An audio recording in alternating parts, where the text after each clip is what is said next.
the more investment decisions I make, the better my future becomes, and the easier my life feels. The more investment decisions I make, I hope you're writing this down or typing this out in the comments, the better my future becomes, and the easier my life feels. In a teaching that I did earlier, last year, actually 2 years ago now, which you can find archived in the money playlist on my channel, I taught you about the difference between investment energy and debt energy. Or we could also say investment decisions versus debt decisions. We're not just talking about money. It's a principle here, and it's a key difference to understand. So here it is at the core. Whenever I make a decision, because it feels good now, it gives me some form of instant gratification now, it does something for me now, right? And I don't care about later. And I'm not thinking about my future. And I just want it now, and I'll deal with it later. I'll handle it later. I'll pay for it later. Whenever I make a decision from that place, whether money or otherwise, that is debt energy. I would call that a debt decision. In other words, I'm borrowing from my future, putting something onto my future, giving a burden to my future self because of something I want right now. That is at its core. It doesn't mean it's always evil or wrong or terrible, but just understand by definition that is debt energy. That is a debt decision. Now, the flip side of that is whenever I choose something that may not be the easiest right now, that may not seem to give me anything or have any benefit now, that might actually require something of me now, that might cost me something right now, that might be a little bit more difficult in the now.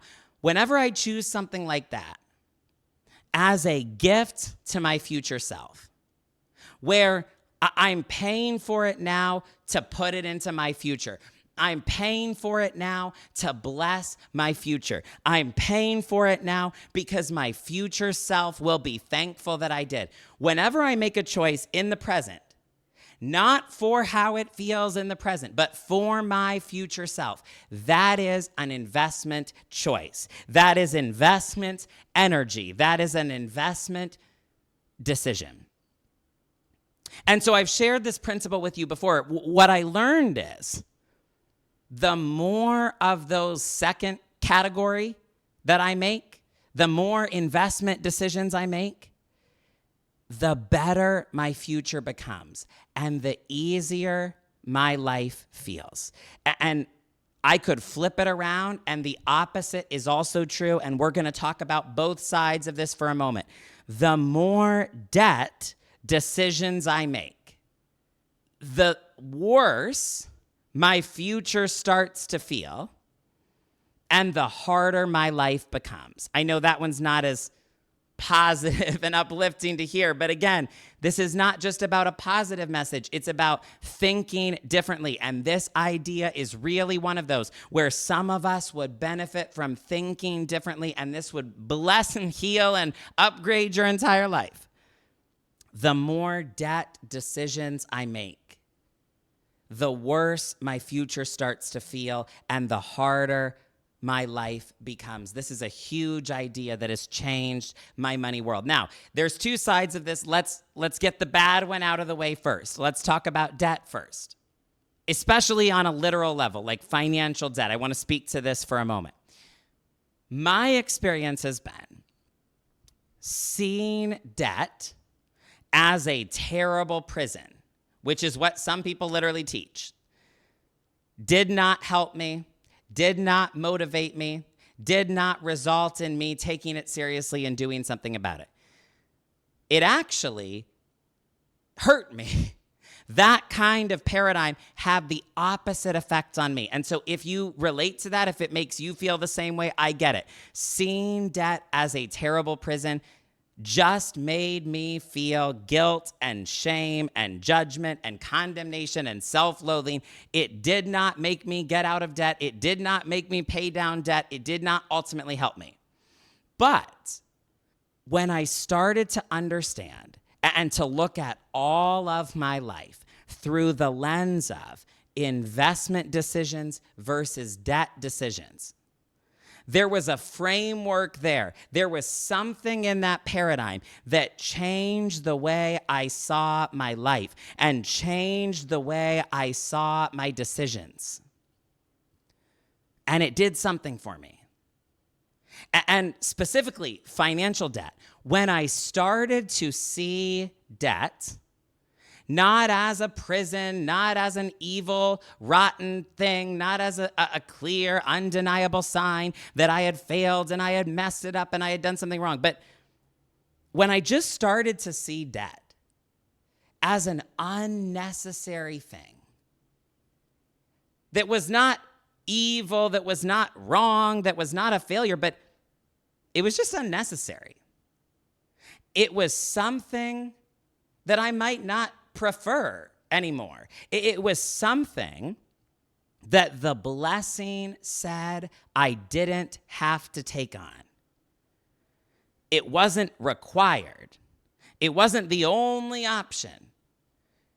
And when I started to see it that way, as an unnecessary thing, something that the blessing said I didn't have to take on, something that just maybe wasn't my preference anymore, and I could forgive and accept and be okay with moments in the past where I had chosen that route.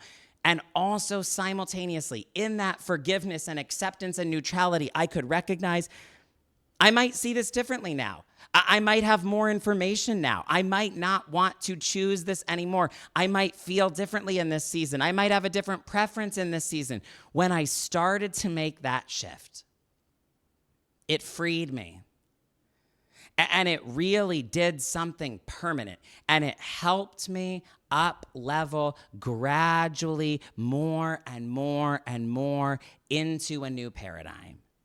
And so I would invite you today into this beautiful consciousness that you are the head and not the tail, above and not beneath. And as these famous words have been written, the lender, not the borrower. And I want to specifically speak to that for a moment. Because again, I think there's a way to hear this with no guilt, shame, judgment. I think there's a way to hear this without a negative charge in it. There's a way to hear this that's lighter. One modern translation, when it gets to that line that famously is quoted, the head, not the tail, above, not beneath, the lender, not the borrower. The way it says it in modern English is, you will never have to borrow. And I pray that somebody latches onto that and claims that for yourself right here and now, because I will tell you that changed my experience of debt forever. When I stepped into this consciousness, I will never have to borrow. See, it didn't create all of this excess energy that turned debt into this scarlet letter and this giant problem I needed to solve. It didn't do any of that. It was just a light energy that offered me an up level, that offered me an upgrade. And I started living into and normalizing, I will never have to borrow. And this idea, number 3, in so many ways, really did shift everything in the external realm for me faster than I ever expected once I internalize this. So now I want to move a little bit to the positive side of this, though it's all interconnected, investment energy versus debt energy. But let me say it this way, and I really pray that this is helping someone so practically today. This is one way to look at it. Percentages that stack up against you over time end up feeling like a burden. Whereas percentages that increase in your favor over time are a gift. And I just want to acknowledge there may be someone watching this, listening to this, and you're like, this is Finance 101. I knew this stuff in high school. My parents taught me this. This is all so basic. This is all obvious. And if that's you, no problemo. You can fast forward. You can skip ahead. Maybe this teaching isn't for you, but there are many of us that even though these things might be basic to some, even though this might be Finance 101, et cetera, there are some of us that were not taught this stuff growing up. And particularly, there were some of us where this was never taught to us or modeled for us or explained to us in a way that felt good, in a way that made sense. Certainly not taught to us, connected to spiritual principles that we could embrace and feel good about and feel aligned with on a soul level. And so I really pray that even this one specific principle within idea number 3 can help someone today. Percentages that stack up against you over time end up feeling like a burden. Percentages that increase in your favor, that build for you over time, will ultimately feel like a blessing and feel like a gift. And I just feel led to say, here is one non-sexy, but very tangible and utterly life-changing goal for somebody this year. Are you ready for it? Here's a goal that I would submit for your consideration. Somebody listening to this might want to set a goal this year. I want to remove everything, to clear everything in my life that has a negative accumulating percentage to it. Meaning, I'm going to pay down those accounts. I'm not going to hold balances there. I'm not going to take anything new on that does that, right? Somebody might want to set this goal to first remove everything or clear everything currently in your life that has a negative accumulating percentage on it, because chances are in the end, those typically always end up feeling like a burden sooner rather than later.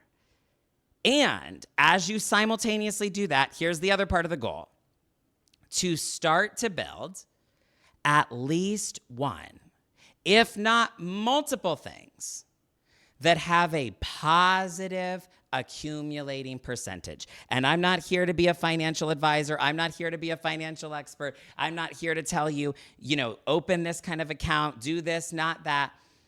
That is for you to be guided to. That is your decision to make. And I'm going to stay in my lane and my expertise and my zone of genius. But I did feel led to offer for somebody today. It might be an incredible goal and an incredible shift for you this year. To make it your goal, let me remove and clear anything in my world that has a negative accumulating percentage to it. And let me start to build one or multiple accounts, funds, investments, whatever it is in my world that have a positive accumulating percentage. And I really am trying to word it this way, the way that I understand it in terms of the principles and the way that I see it and the way that it makes sense in my brain in a way that lights me up, because I believe there are a lot of people listening to this, and you're very intelligent. It's not like these concepts are brand new. It's not like you don't know a lot of this stuff. But in the past, it hasn't really become a value of yours. In the past, you haven't had a reason to care or to do something differently. In the past, you haven't been able to embrace this in a way that clicked for you and felt good and felt aligned for you. And I really believe this is helping somebody today. Now, real quick before we go on to idea number 4, let's talk specifically about the investment side of things for one more moment here. Because debt energy and debt decisions are what we want to avoid more and more and more in the days to come, because that is a gift to ourselves and that is a self-loving choice to make. And I'm actually going to say more on that idea later in this teaching. But the flip side of that is investment choices. Things that our future self will be grateful for. And this applies to all sorts of areas of life, not just money. When you choose a healthy, nourishing choice, when you choose to take care of your body, when you choose to go move and work your heart rate and build some muscle, et cetera, right? There are so many things, so many examples this can apply to where we're making a choice that is an investment into ourselves. We're making a choice that our future self will be grateful for. And I just wanted to share this final piece and paradigm before we move on from idea number 3, because I remember very clearly a defining moment in my life was when years ago I was leading a mastermind call. And I had somebody on the call who, to this day, would probably be one of the most successful, highest earning, highest net worth clients and individuals that had ever been a part of my community. And people are dialoguing, and one of the members of the mastermind is sharing that they have been working through and wanting to improve, wanting to up-level some of their paradigms around the idea of saving. And they're talking about how for the longest time, they've never wanted to save, they've never cared about, quote-unquote, saving, they've never had an incentive for it because it never felt good to them. And all the ways that it was taught to them actually felt terrible. And by the way, I can, and certainly at the time I could relate to this because what I absorbed, the key message that I absorbed about saving growing up was you need to have a rainy day account. In case of emergency, in case you lose your job, in case something goes wrong, you need to have a rainy day account. And I don't have to explain to you why that didn't feel exciting and inspiring to me. Even, quite frankly, and maybe even more so, when I entered the manifestation space, that felt worse than ever to me. Because my brain is going, wait a second.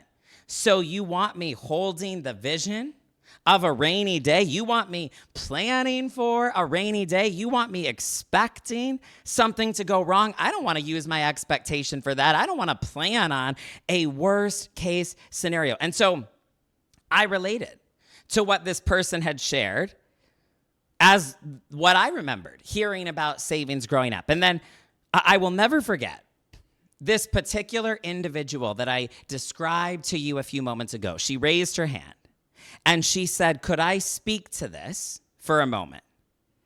And it was an immediate yes for me because I knew whatever she is going to say, it's going to be good. I don't know what is about to come out of her mouth, but whatever she is going to say here, I promise it's going to be good. So I said, of course you can share. And she says, again, the highest net worth, highest earning, et cetera, individual, maybe of all time, or certainly one of them, ever in my work.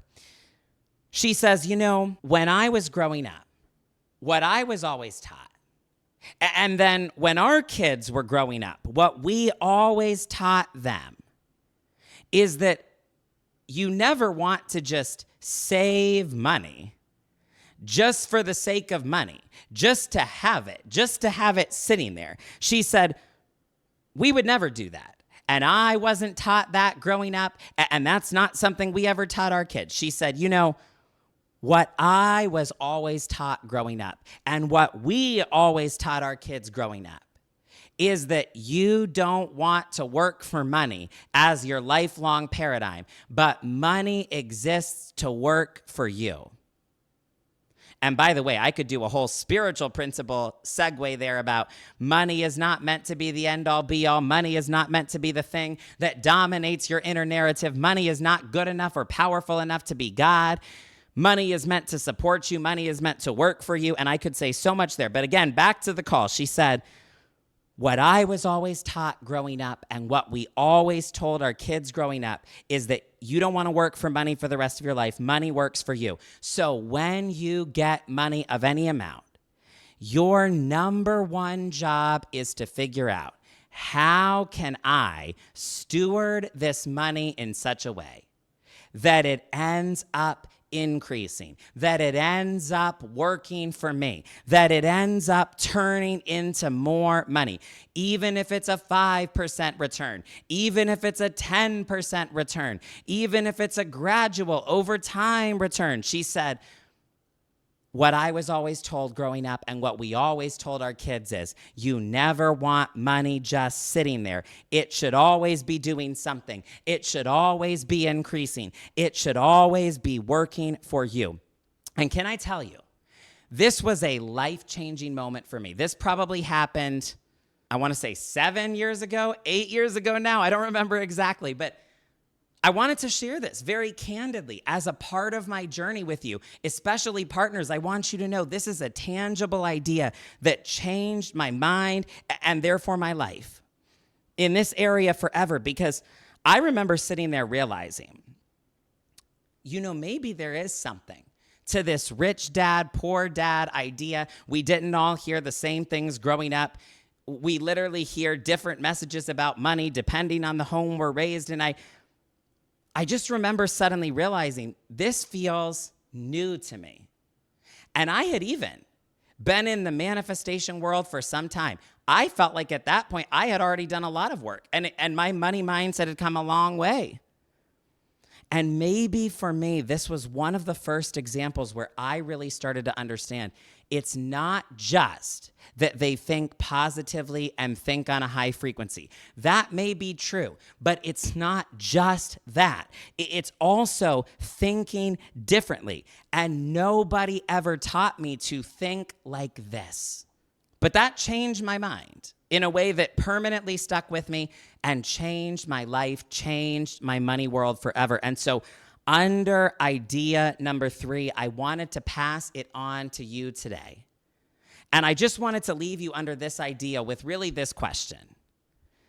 The giant question for you this year is, what can I do with income or investments that will build and increase on its own? I want every single person, no one not participating, no one excluding themselves or leaving themselves out of this moment. I want every single person to write down this question or to type out this question and really to take a moment to sit with it. What can I do with income or investments this year that will build and increase on its own? And God, I just pray that this shift is really occurring on every level for every person who needs this up level today. That from this day forward, they wouldn't just think about making money or saving money, but that they would think about it's meant to build. It's meant to work for me and do something for me. It's meant to continually increase. And I am just praying right now, and I decree and declare over every person listening right now that a shift in your mind is occurring today, where you will start to recognize the debt energy, the debt patterns, the debt decisions in your world in the days to come, and they will not seem so appealing, and you will see through the illusion there.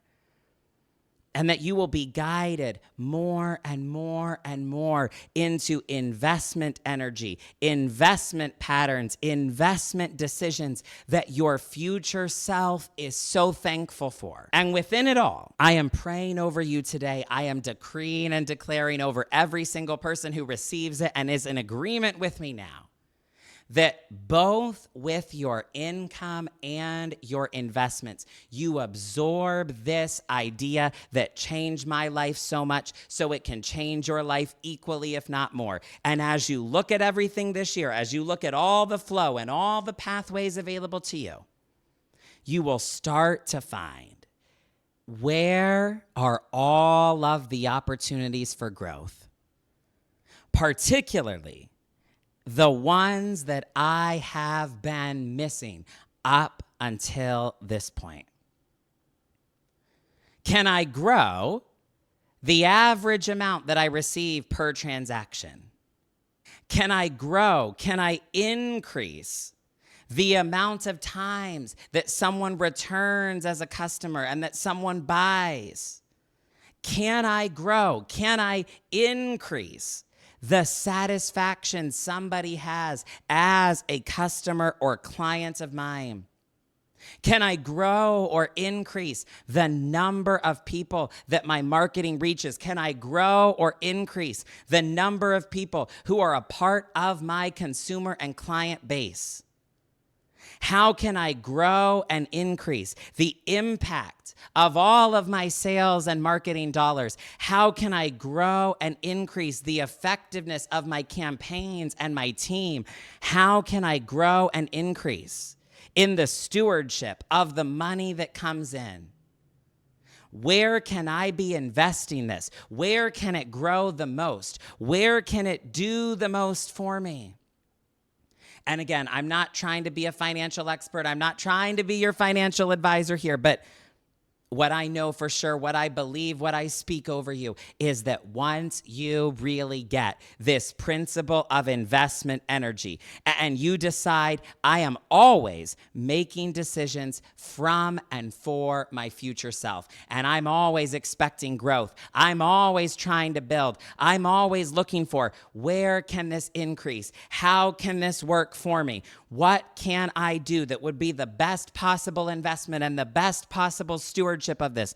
When you start living from this place, I promise you, family, everything changes for the better. And one thing that I really felt led to say here before we move forward that could really apply to all of these ideas, but I think specifically applies to this idea. Please don't let this idea overwhelm you or paralyze you in such a way that it feels like it's not even worth trying to step into the new.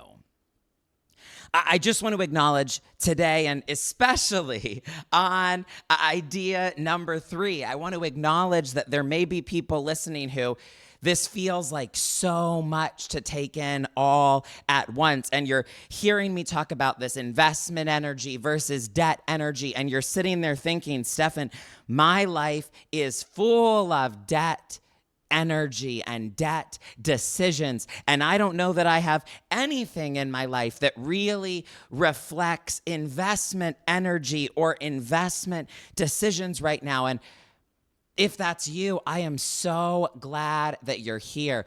And I pray that you can feel my heart. I pray that you're able to receive this word today. Because let me say it this way. The ideas that we need the most usually show up as a contradiction or a confrontation to some part of our current reality. And somebody please type that out in the comments for us. The ideas that we need the most, the very ideas that will go on to change our life the most, usually show up initially in the form of a contradiction or a confrontation to some part of our current reality. And so it's okay if this feels like a foreign language. It's okay if this feels new and unfamiliar and different. It's okay if this feels like a contradiction that is so far from where you're currently living. And I just want you to know, when I first heard the truth that where I was meant to live, the state of the blessing, is you are the head, not the tail, above, not beneath. You will never have to borrow. Can I be candid and just share that when I first heard that truth, I had borrowed a lot. When I first heard the truth in that mastermind moment that all of your money is supposed to be working for you, et cetera, et cetera. Can I share with you, family? I think I had zero money at the time working for me in that way. All I was really thinking about at that moment was making more, making money. That's it. That was the extent of my inner conversation. So when I heard that idea, I don't think I could use a clearer example here. I had zero money working for me in that way. It was absolutely a disruptive, confronting, contradiction idea when it hit my reality, but I am so glad that I let myself receive it. And so please hear today, you don't have to shift this overnight. You don't have to instantly clear all debt energy and debt choices and debt residue from the past in a single moment. You don't have to suddenly step into 100% investment choices always, okay? So please don't use this as a way to judge yourself, and please don't take this as a pressure and a weight and a guilt trip on yourself. But let this idea wash over you. Let the contradiction work in your consciousness in a wonderful way. Let this mental shift take root as you listen today. And I believe a lot of us could benefit from revisiting this teaching, from making this, I know it's a long one, but from making this a teaching that we listen to 2, 3, 4 times, and let this mental shift take root as you do. I promise it will change your life more rapidly than you can imagine.